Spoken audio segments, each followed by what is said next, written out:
Hello and welcome to another episode of Two Guys and a Chainsaw. I'm Todd. And I'm Craig. Well, we're going back into the past this week for the, fourth installment now on our horror comedy month. This time you dug out one I had kind of forgotten about. The Frighteners, 1996 movie by Peter Jackson. I was surprised to be reminded that this was the same year that Scream came out. Can you believe it? Oh. This and Scream in the same year. Wow. I know this came out in the summer. I don't remember if Scream was a summer movie or not, but... I don't remember either.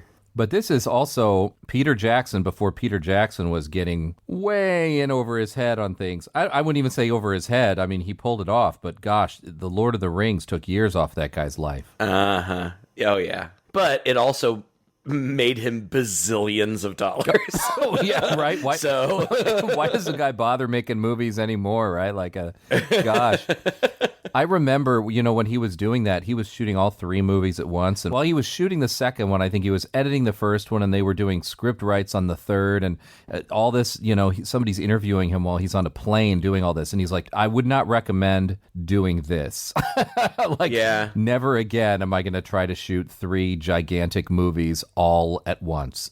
Well, that was crazy. I mean, I think that it was brilliant. I think that it was the way to do it. You get everybody committed, you go and you just get it all done. I think that it was, but I can't begin to imagine how taxing that was for everybody involved. Yeah. And Michael J. Fox, the star of this movie, I believe, was also filmed in New Zealand. This is the movie that made Michael J. Fox say, no, I'm not doing this.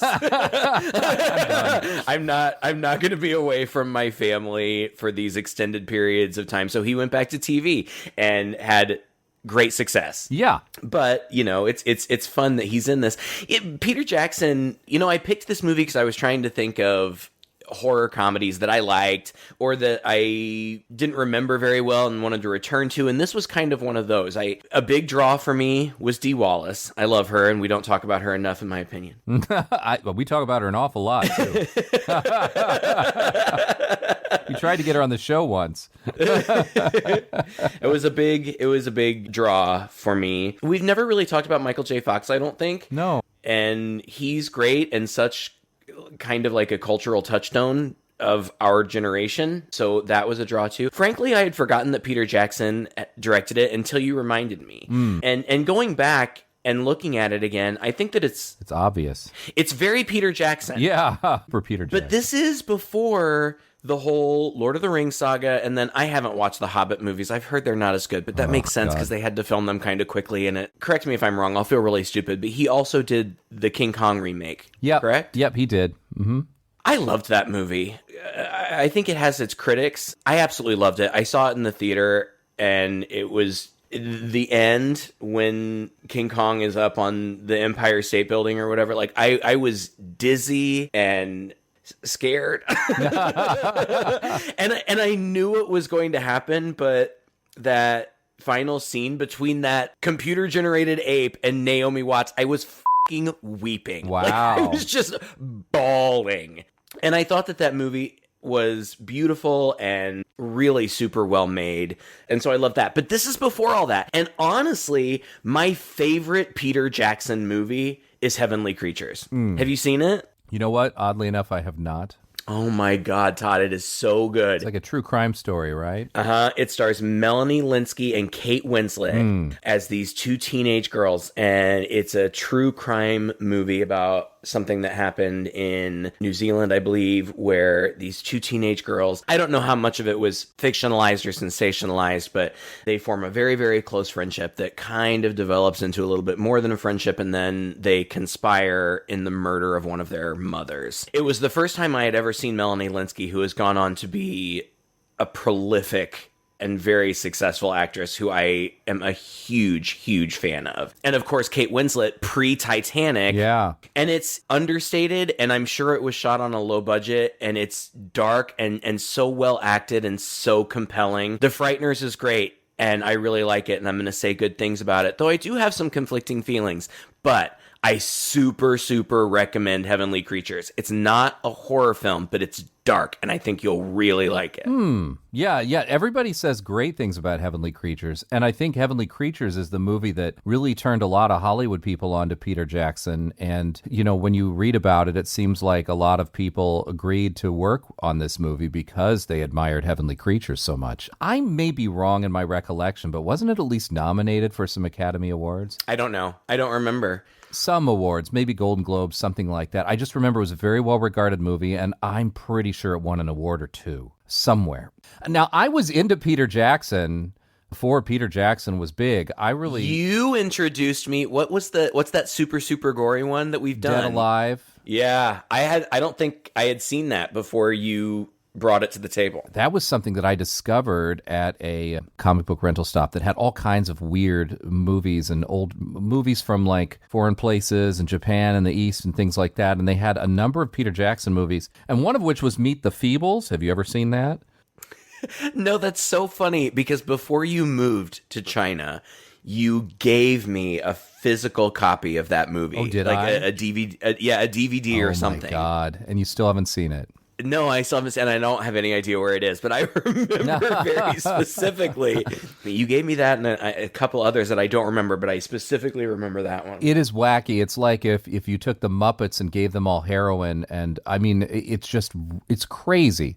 And before that, he did Bad Taste, or maybe it was right after that, or between that. Peter Jackson's one of these guys who, and there are a lot of them, directors and producers and people who really got into film through a love of special effects. Yeah. Practical effects, makeup and things. And so this guy was down in New Zealand cooking up masks and things in his oven and putting together movies like Bad Taste, which we should almost do on here sometime. It is the wackiest. You may have given me that one, too. I think I did, yeah. I do remember owning Bad Taste. I didn't remember owning Meet the Feebles, but I wouldn't be surprised. It's about these aliens that land in New Zealand and, like, chaos ensues. It's like an exercise in bad taste. It's exactly what it says it is, but it's very inventive, and it's really impressive that this guy kind of put it all together himself. The special effects, all the bits and things like that in there. He directed it. He did the camera work and all that. Obviously, there's lots of actors and other people involved, but the whole thing is kind of his baby, and he's doing all the stuff. And so it's no surprise now that, the trajectory of his career.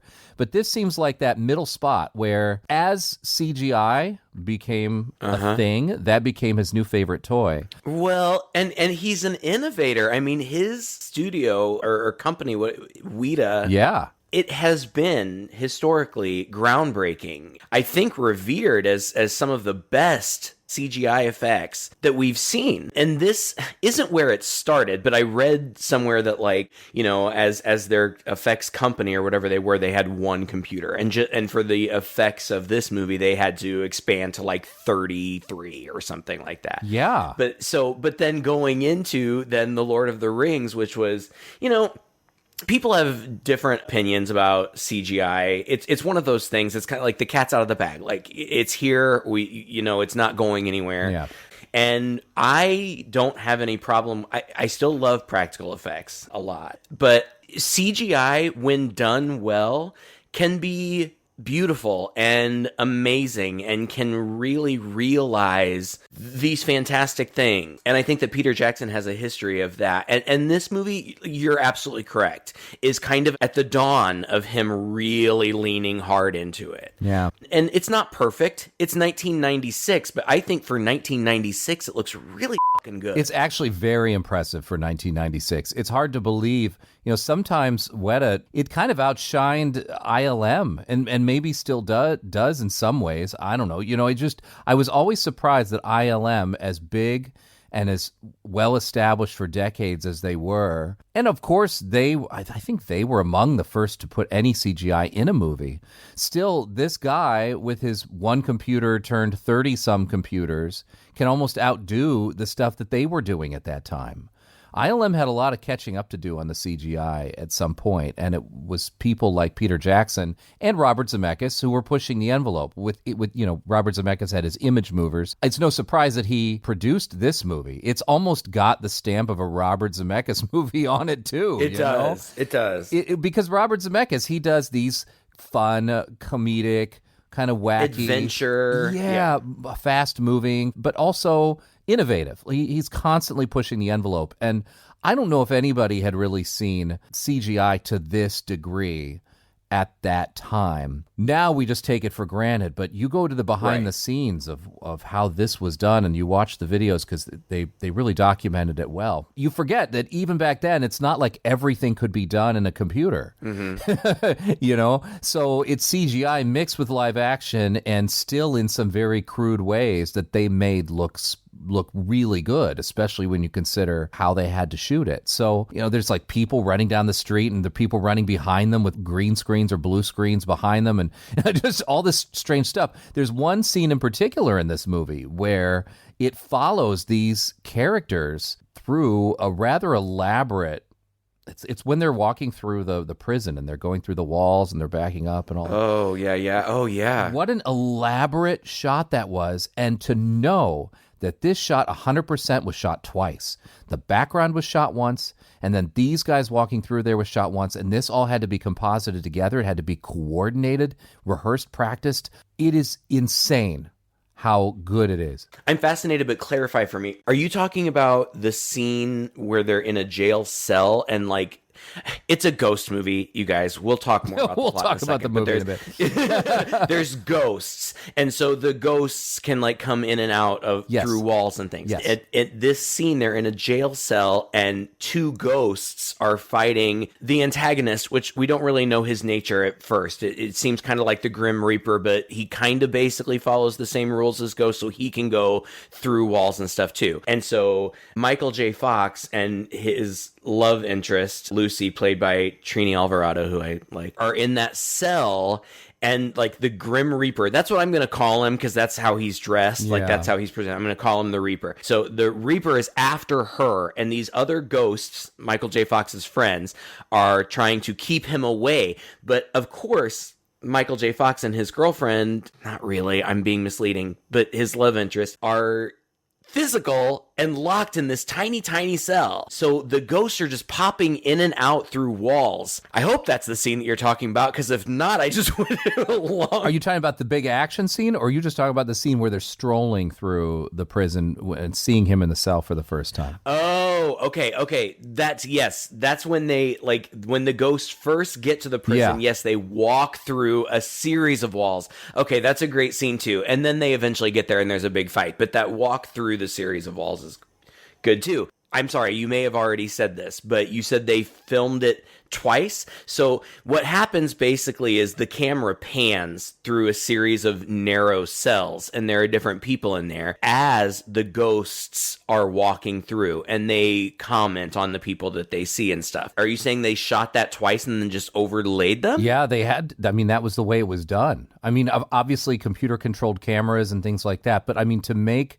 this live action, it's not like the camera's stationary, and it's not like it's just panning. It's going up and it's going down and it's turning a little bit and dollying in and out until they finally get into his cell. I was just in awe, seeing this, that to know that this had to be composited together that way. Whereas nowadays they've got all kinds of tricks and they can do almost all of it in camera, or they might just make CGI versions of people. That's the filmmaker side of you, and that's the stuff in watching these movies and talking about these movies. That's the stuff that I'm fascinated by, because that didn't even occur to me. It was such a simple scene, and I knew it had to be done with effects, but this is a ghost movie. I've been seeing these ghosts the whole time, and they're walking through walls or whatever. And I think that speaks to the quality of the movie, that it was invisible. I wasn't asking those questions. Yeah. I was just immersed in this world, and I wasn't concerned about the technicality of that. Mind you, I really do try as a podcaster to be mindful of things. Like I pay really close attention to these movies. I take pages of notes because I want to have good stuff to talk about. Right. But the fact that some of this stuff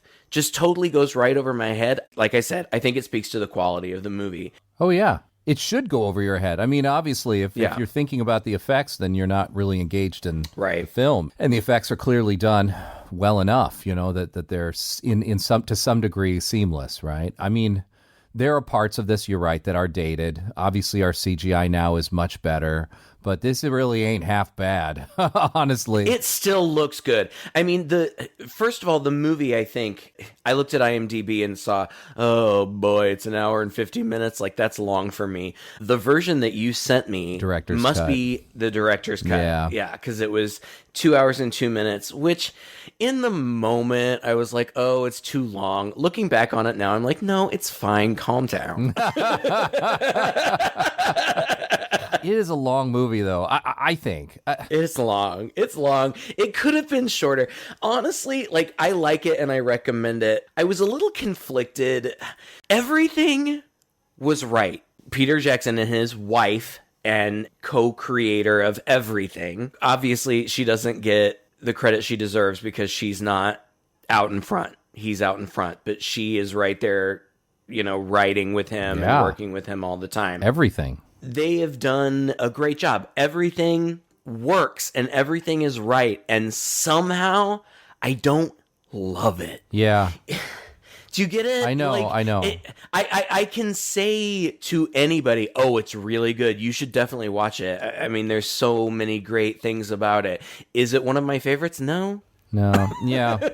I agree. And it's interesting because I had never actually seen this movie from beginning to end until now. I had popped in and out of it. It had been playing, in a room where I had been.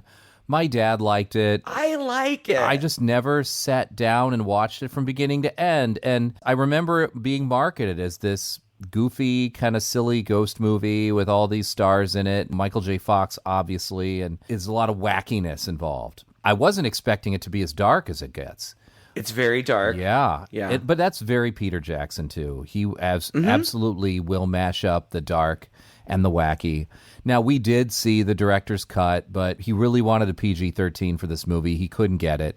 He tried really, really hard, but he just couldn't cut enough to satisfy them. And so he said, all right, then we're just going to keep in everything I wanted to keep in. In fact, they went back and said, well, then we're going to earn that R by making the final villain's death, one of the final villain's deaths, a bigger, grosser thing. And so he did that. But other than that... Which wasn't even that... It wasn't even that bad. Which wasn't even that extreme. No, like... This would have been a PG-13 today, maybe. Today, yes.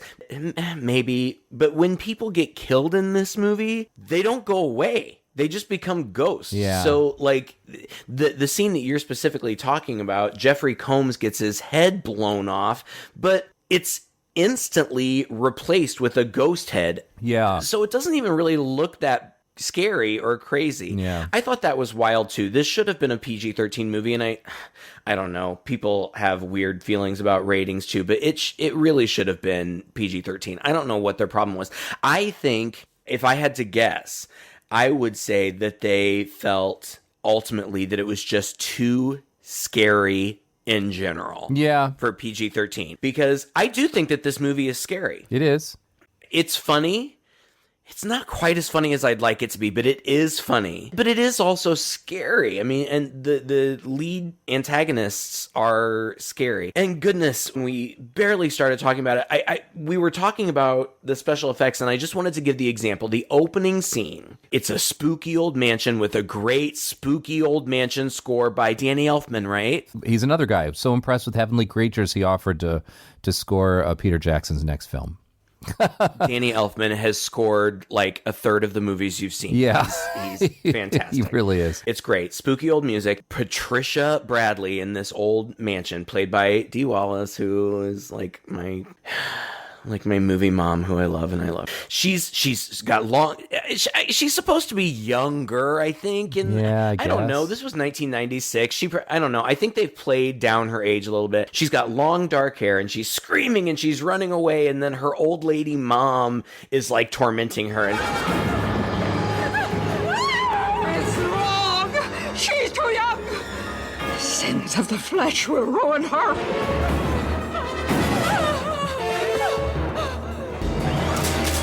The wicked will be punished.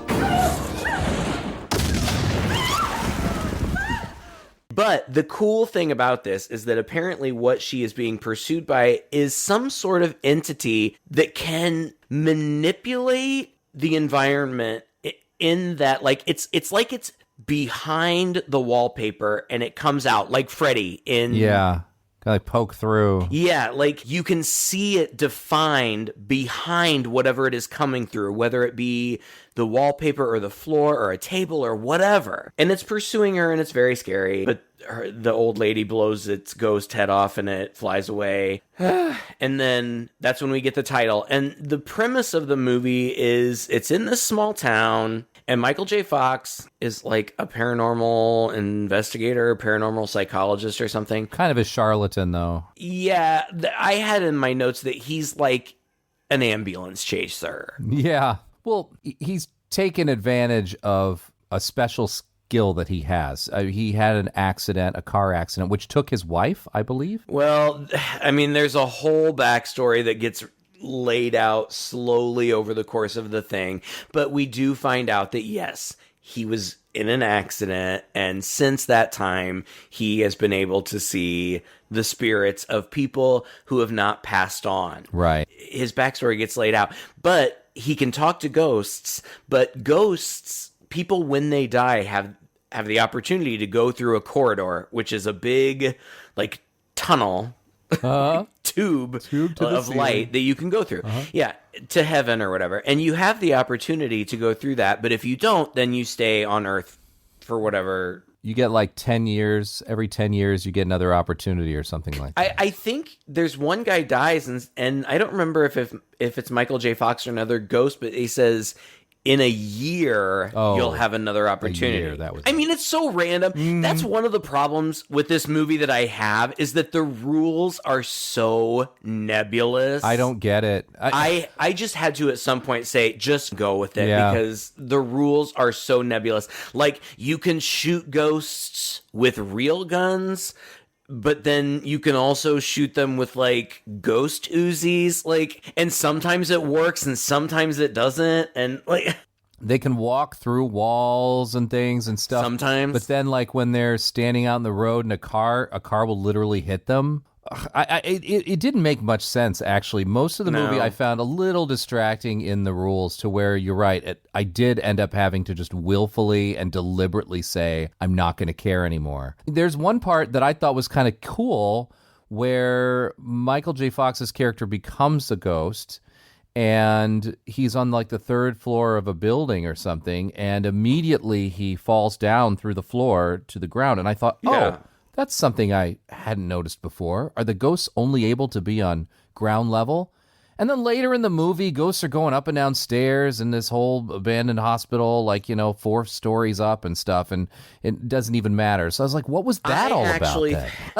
I actually thought that scene was kind of pivotal, and I think kind of explains exactly what we're having trouble with. The rules are so nebulous. Now, Michael J. Fox is alive through most of the movie, but at some point, in order to figure out who the really bad guy is, he thinks that he has to die so that he can go into the ghost plane or whatever. So his friend, who happens to be a doctor, Lucy, kills him, I guess, with an injection and puts him in a freezer, and she's going to revive him later so he can run around. It's like Flatliners. Yeah. Right. But when he dies and starts moving around, he immediately falls through the floor, like you said. Now, I thought that this was smart because, to me, it kind of justified everything else in that, as a brand new ghost, he's never been on this plane before. He doesn't understand what the rules are, and he doesn't know how they work.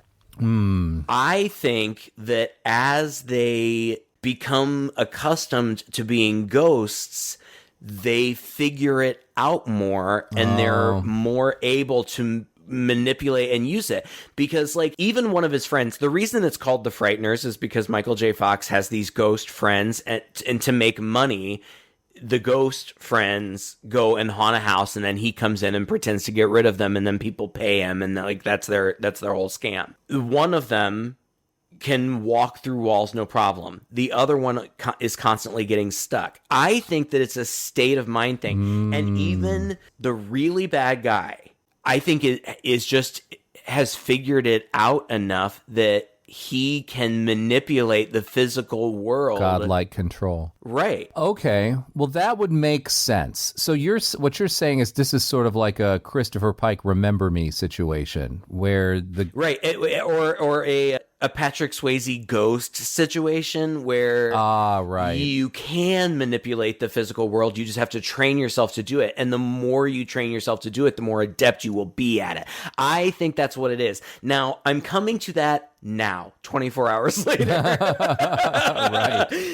Watching the movie, I was a little confused. Like, what? Well, this is one of those cases where tell us, don't show us might be a better thing. Like, there could have just been one throw-off line early in the movie, where one character said to another, you haven't learned all the ways of it yet, or whatever, that would have answered that for me, and I wouldn't have had to think about it again. But the fact that I was constantly bothered by it throughout the movie until at some point I was like, well, this is never going to get answered, and it's never going to be solved. I feel that's a little bit of a failing, right?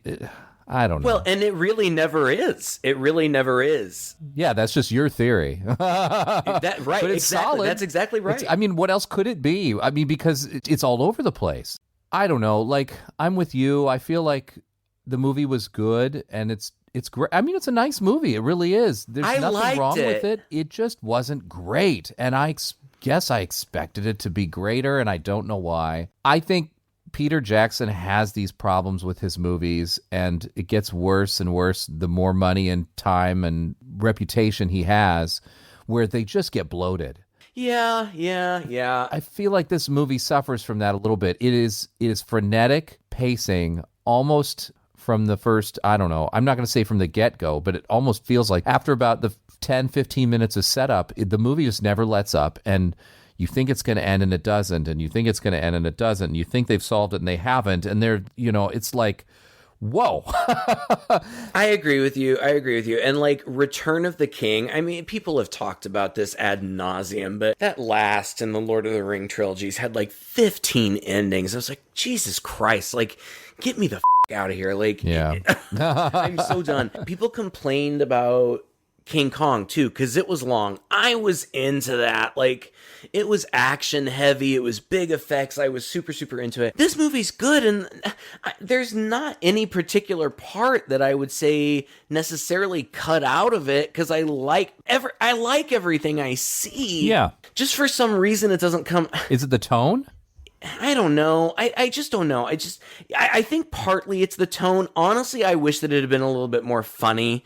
You've got Michael J. Fox, who I think does an amazing job, and I think that Michael J. Fox is one of the most charming people to ever exist. Yeah, he really is.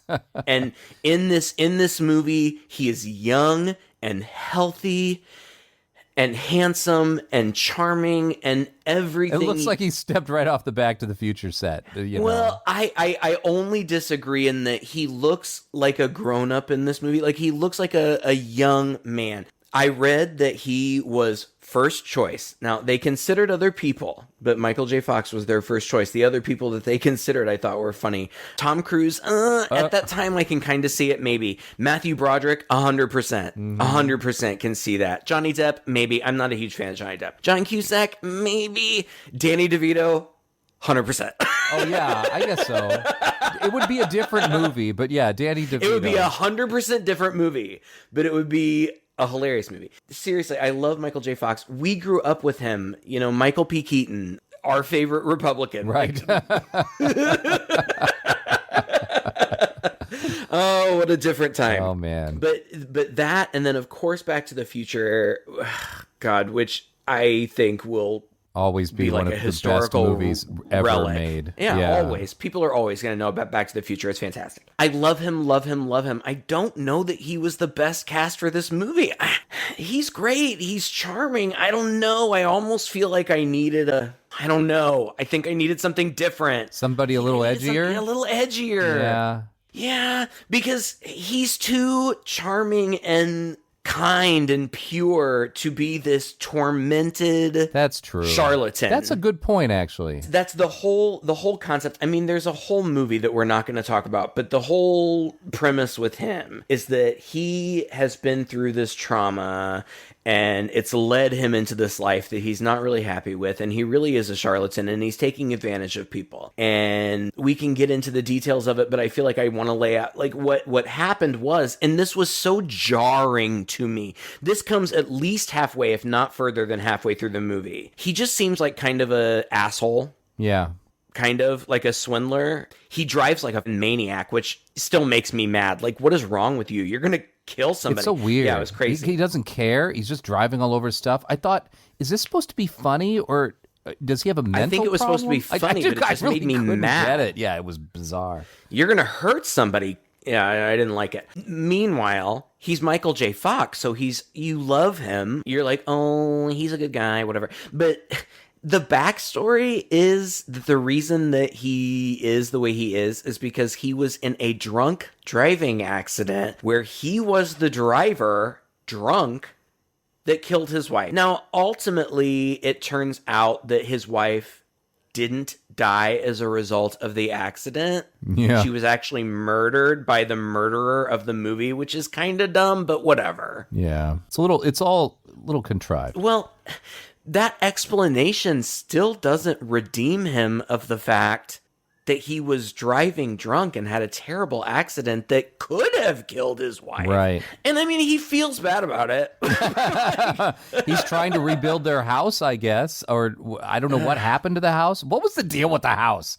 Well, and it was all a result of the fact, like, the whole reason that they were fighting, that's what they had a crash because he was drunk and they were fighting. And the whole reason that they were fighting is because he was this great architect and he was building them this house.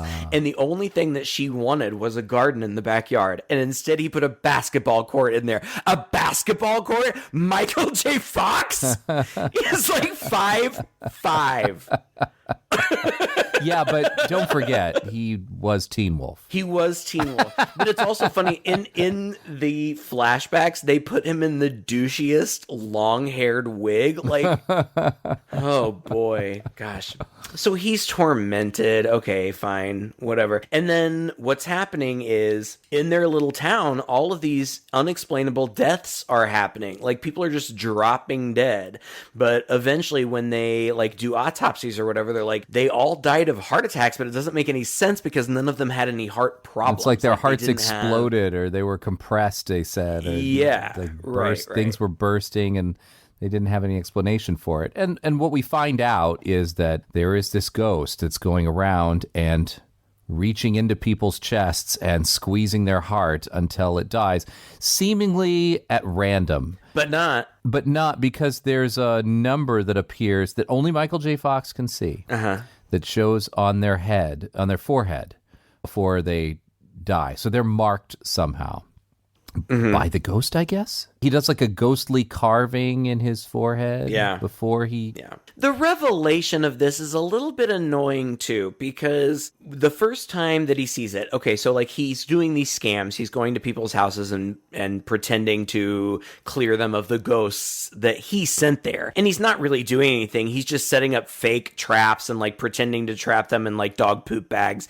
and put them down the garbage disposal. And that sounds really stupid, and it is really stupid, but it's played for the comedy. And I do love Michael J. Fox, and I think that he delivers everything great. He's good at this kind of stuff. Right. I have no problem with his performance. He is so charming and so funny. I love him. I'll never say anything bad about him, but I don't know that he was necessarily the best cast. But yeah, he's doing all that. But then at one of these fake things, it's the girl that becomes his love interest, which this is also very forced and strange because she's married in this moment. But when he goes to her house to clear out the ghost, he sees this glowing number on her husband's forehead. And then almost immediately he sees a funeral procession and it's her husband, and that starts off a whole thing.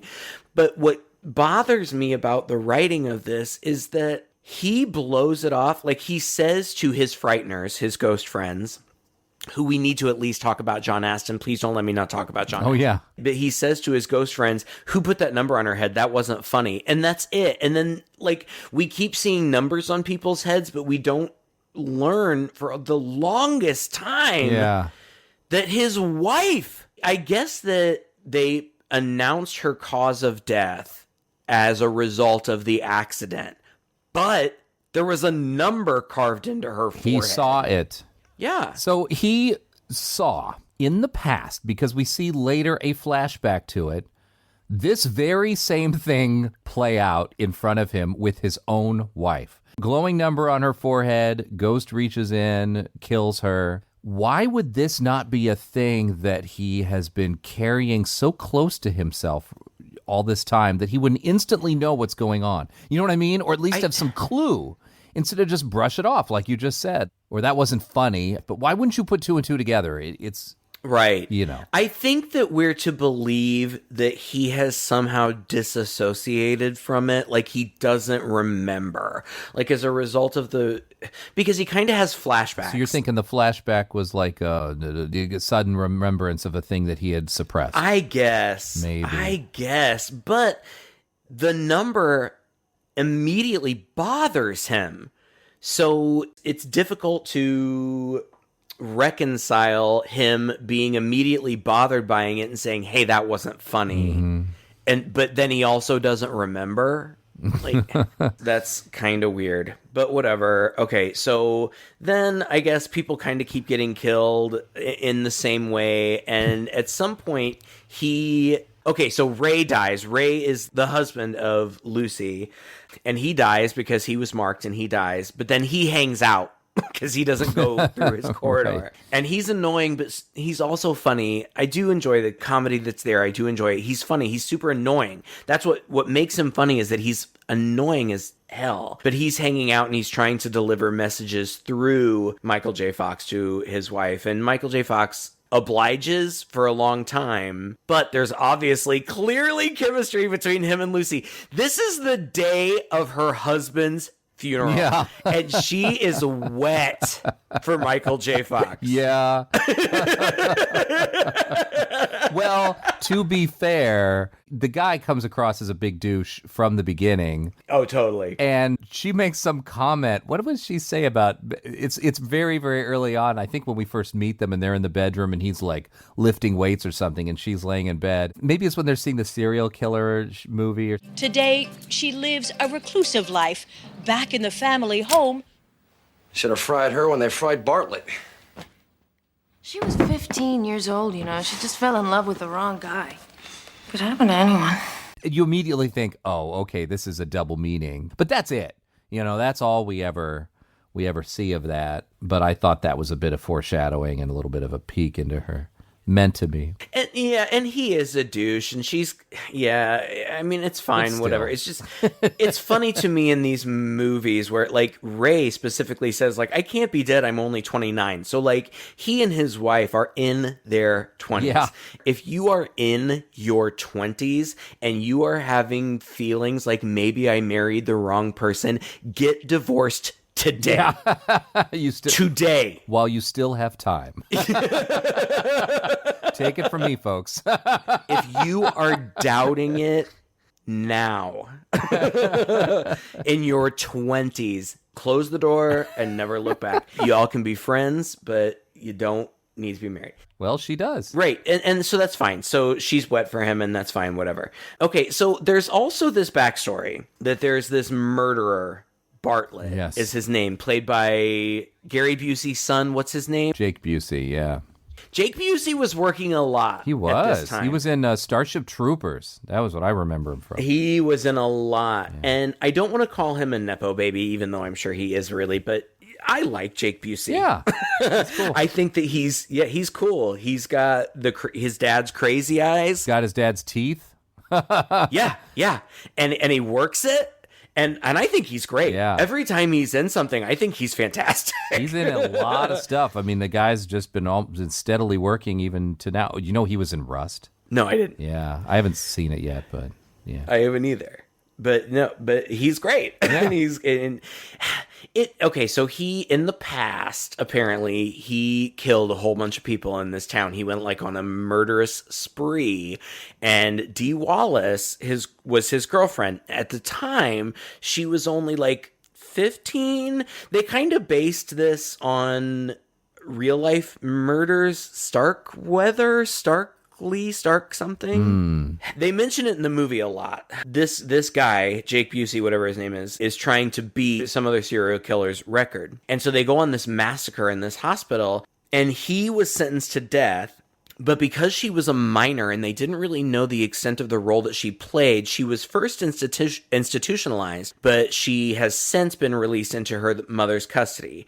And Lucy is a social worker, a doctor. Not sure, really. She's tasked with checking in on her, and Dee Wallace plays, "Oh my God, I'm so sweet, and my mother keeps me here, and oh, it's terrible." Well, and then the mother seems like this overbearing, mean, evil stepmother. Yeah, basically. she also says directly to Lucy, You don't know who my daughter is, do you? Patricia's not to be trusted. I beg your pardon?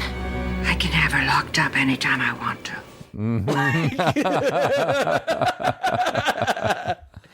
And honestly, I can't remember. I've seen this movie a couple of times. I can't remember what I thought in the beginning. But having seen it several times, the veneer is very thin. Yeah, now. Right. As it turns out.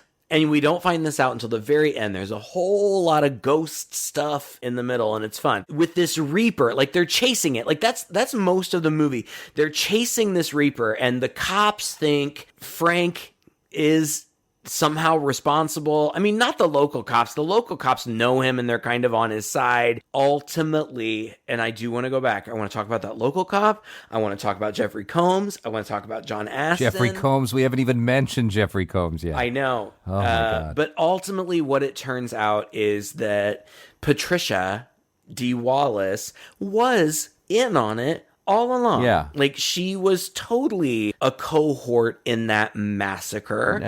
Now that her evil boyfriend is back in ghost form, spoiler alert, he's the ghost that's going around looking like the Grim Reaper the whole time, and he's just continuing his spree that began in the hospital but resumed when Dee Wallace was let out of the institution and started killing people again with his aid. And the first person that she killed was Frank's wife.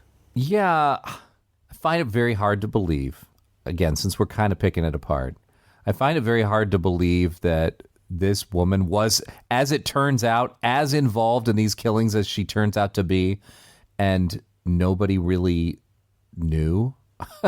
Well, she's never allowed out of the house, but apparently, I think that that's explained. I think that they say near the end of the movie that her mother, who seems like a crazy old bitch, but really isn't, who is just trying to keep her murderous daughter contained, I think that she brought her home, and then she found out that her daughter had killed this woman. That's why she had the utility knife that the woman was carved with. Right. The wife was carved with. She found out about that, and that's why she's been keeping her in the house.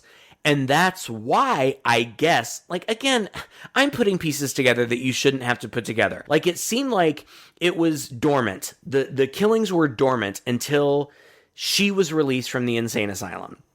And then they began again with Frank's wife, who they apparently stumbled upon after a car accident, killed her, carved a number in her head. But then the mother of the murderess confined her to her home, so it was only then that he took on the Grim Reaper identity and started squeezing people's hearts to death. I mean, that's fine.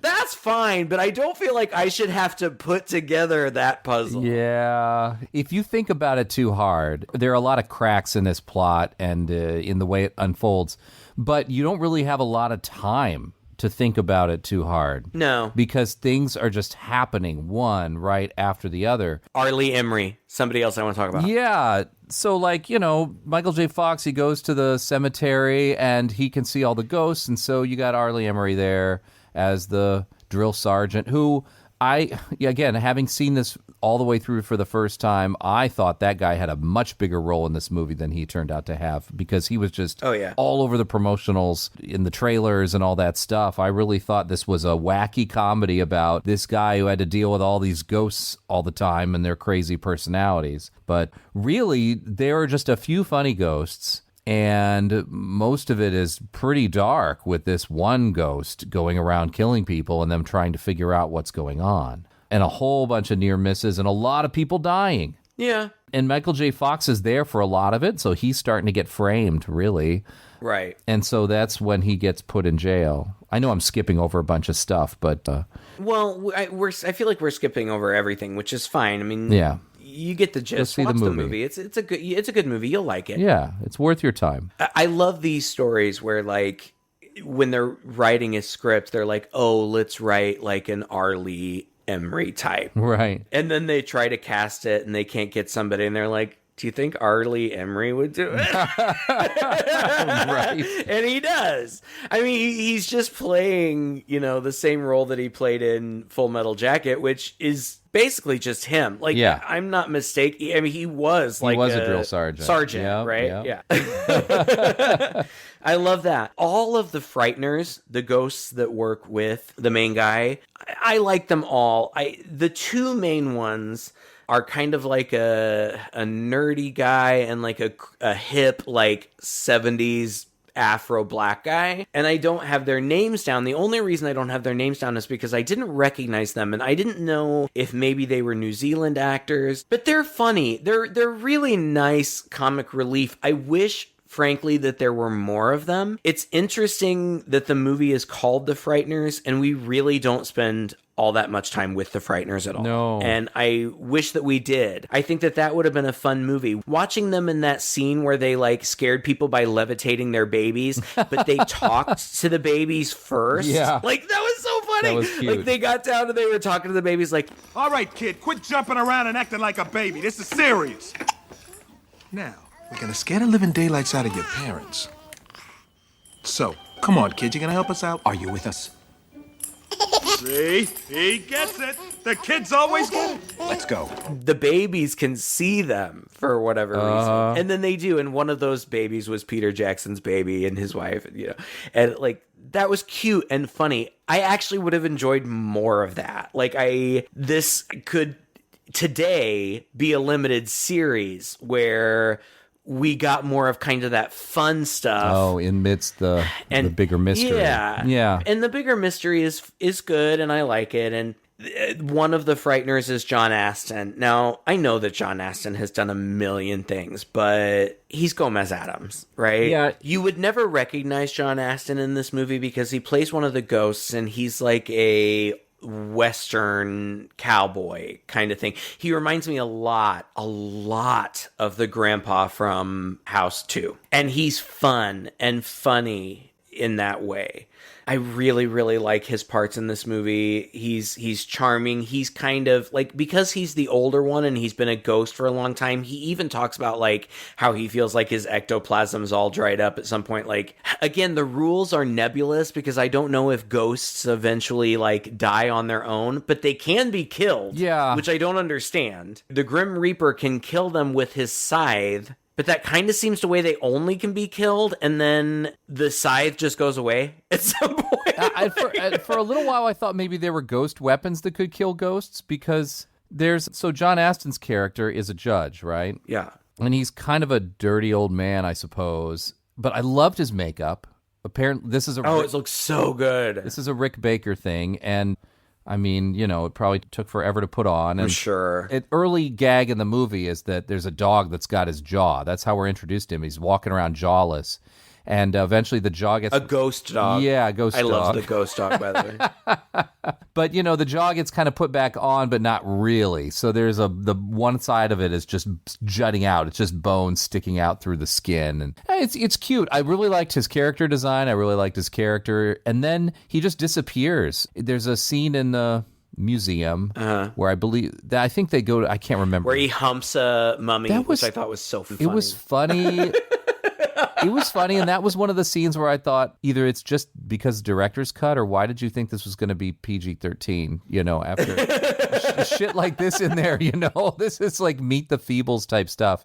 But it's very Peter Jackson. But yeah, then the guy comes through with the ghost scythe, and he cuts him in half. And he falls to the ground, and I think that's the last we ever see of him. It is, and I think that that's important because it kind of establishes that if they get cut in half with that scythe, they die. Because the other two Frighteners both get killed too. Yes, but then... And we see it on screen, but...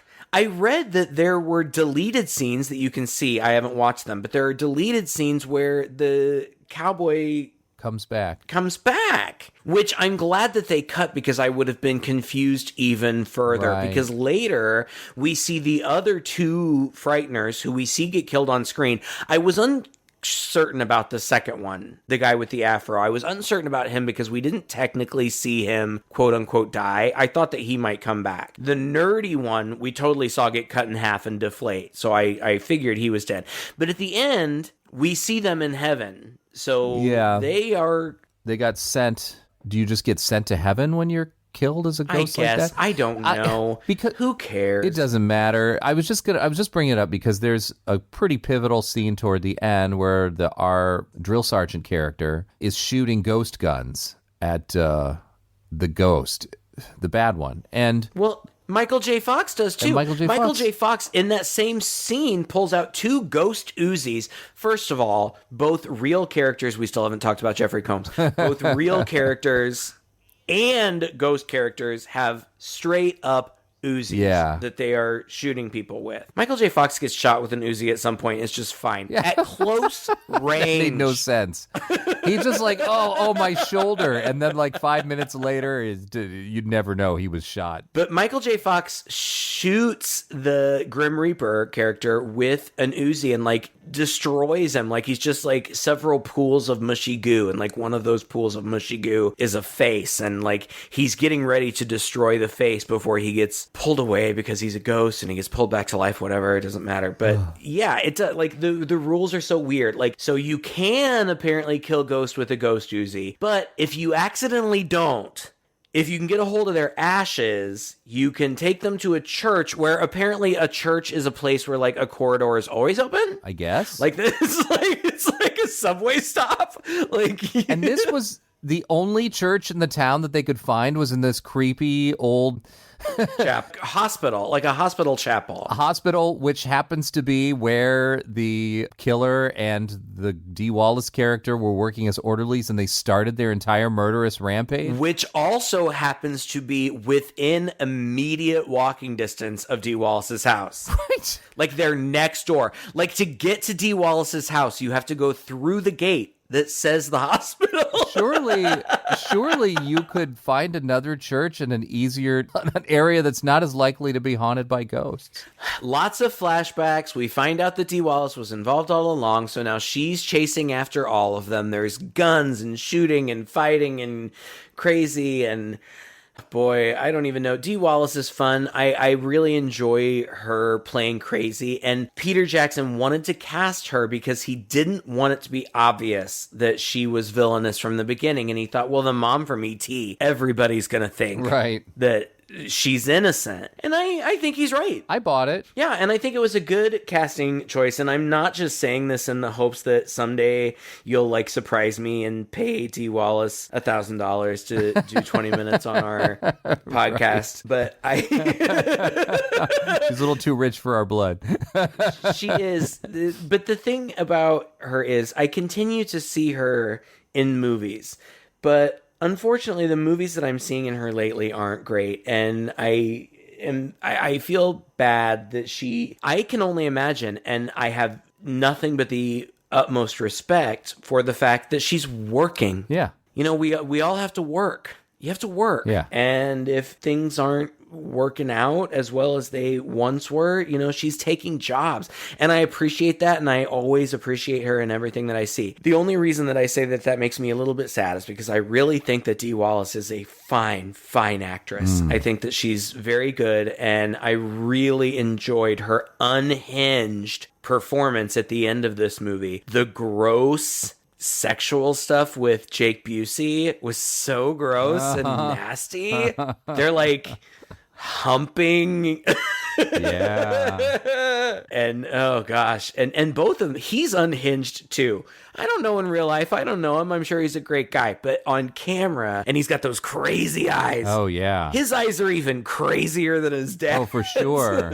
And his big smile. Like, he's he Huge. can be creepy. Yeah, and he's a big guy. He's tall and muscular. And like the two of them, I thought that they just played together so well. They were such a great, crazy Bonnie and Clyde duo. Like, they were just reveling in murder and blood and mayhem, and she's, you know, chasing Lucy with a shotgun and just screaming, and it's just insane. And I love it all. Michael J. Fox eventually, I guess, he gets killed somehow. I think Dee Wallace kills him. She chokes him out with a shotgun. And so he gets killed, and then he somehow, as a ghost. Now, again, what the with these rules? As a ghost, he just grabs Dee Wallace from behind, a live Dee Wallace, and pulls her soul out of her. Yeah. We've never seen anything like this happen before, Nope. but okay. Nope. And so then he starts pulling her up into the big tube corridor, all right? He's like, hey, Busey. I don't know what his name is. Hey, I've got your girlfriend. And so Busey starts coming up in the corridor too, and Busey grabs Dee Wallace and pulls him away, and Michael J. Fox keeps getting pulled upwards, and he ends up in heaven, and he's looking down. And Busey's like, ha ha ha, we beat you, or whatever. And then then the tunnel turns into what I can really probably only describe as what like an endoscopy looks like. From the inside. Yeah. Like when they stick that little camera up your butt, that's kind of what it turns into. And then these like hookworms come out of like the intestine walls and grab Gary Busey and Dee Wallace and pull them down to hell. Yeah. And the ghosts are Frightener ghosts, the friendly ones who are in heaven. They're like, oh, Michael J. Fox, you know, you did good, whatever, but it's not your time. And they kick him back down to earth, and he wakes up and he's alive. And then it cuts to 3 weeks later. I don't know. Lucy and Frank are together, and they're tearing down his old house, I guess because he was holding on to it because of his guilt or something. I don't know. It's symbolic. Who cares? And they seem to be a happy couple. And then the sheriff shows up and delivers an epilogue, at the end of which Michael J. Fox says, thanks for the epilogue, Sheriff. Yeah. I was kind of glad he called that out because I was thinking, oh, geez, not one of these again.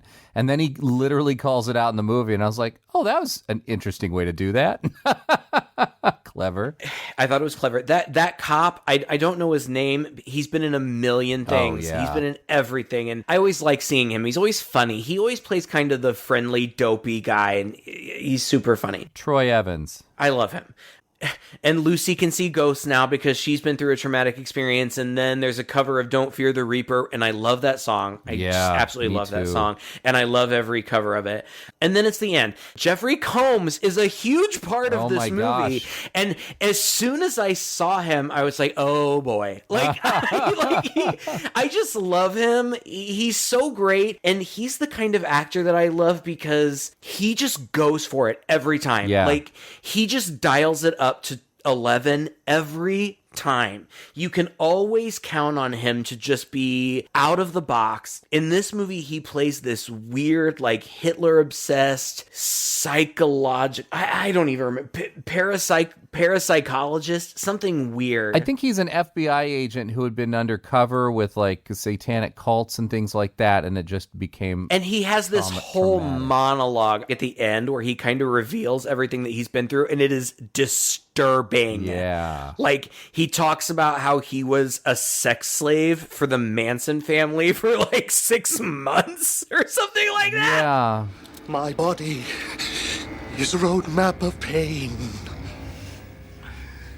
1974. Children of Lucifer. 3 years undercover, drinking goat's blood. 1981, I infiltrated the cult of the dead. I was involved in ritualistic cannibalism, in orgiastic dances reaching painful thresholds of intense physical eroticism. It is wild, and it goes on for like 3 minutes. Once again, I'm sitting here going, and they expected this to be PG-13? Like, what? It's just the tone, it's very, like I said, like we said, it goes from wacky to really, really dark, sometimes jarringly so. Like this scene, very jarring, wasn't expecting it. It was in keeping with his character, so I'm not saying it just didn't work, but I'm just saying, whoa, what a whiplash you get. And for this monologue, he rips open his shirt to reveal that he is covered in horrible scars. He has been carved into and burned and tattooed, and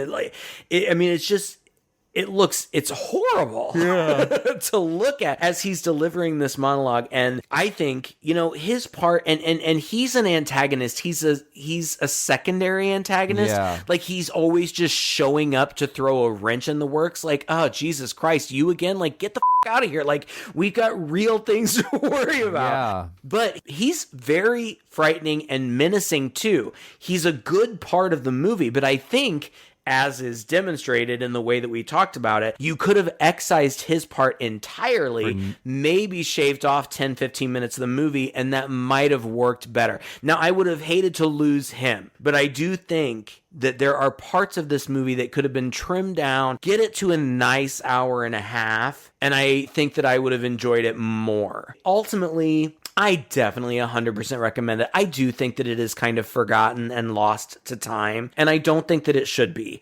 I don't think that I've ever seen Michael J. Fox, God bless him, looking more vibrant and healthy. Thank God that despite his health struggles, he's still doing well. He's still thriving. He has a wonderful family.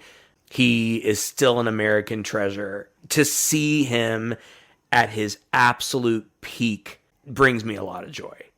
And it's a good movie. If you like Peter Jackson movies, you're going to see it. And like you said early on, this seems to be kind of a transition phase. I see Dead Alive here. Yep. And I also see Lord of the Rings here. Yep. It's a great middle ground, and it's fun, and it's worth your time. There are straight out call outs to Dead Alive. There's one scene, it's very early on when the Afro ghost, right, walks, he's talking, and he walks straight into a lamp that's hanging from the ceiling, and his whole face is lit up, like from the inside, so it's like a gag.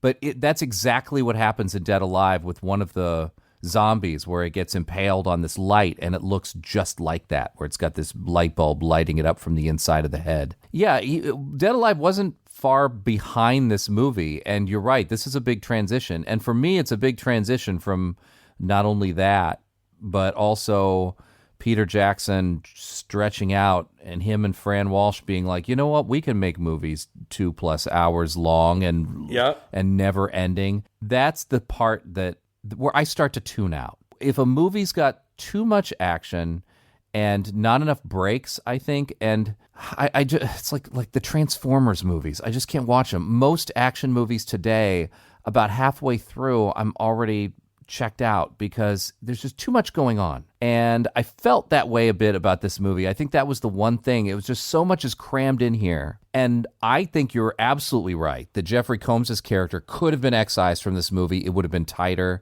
That would have been so much stuff that wouldn't have had to happen, that didn't even need to happen if he was out of it.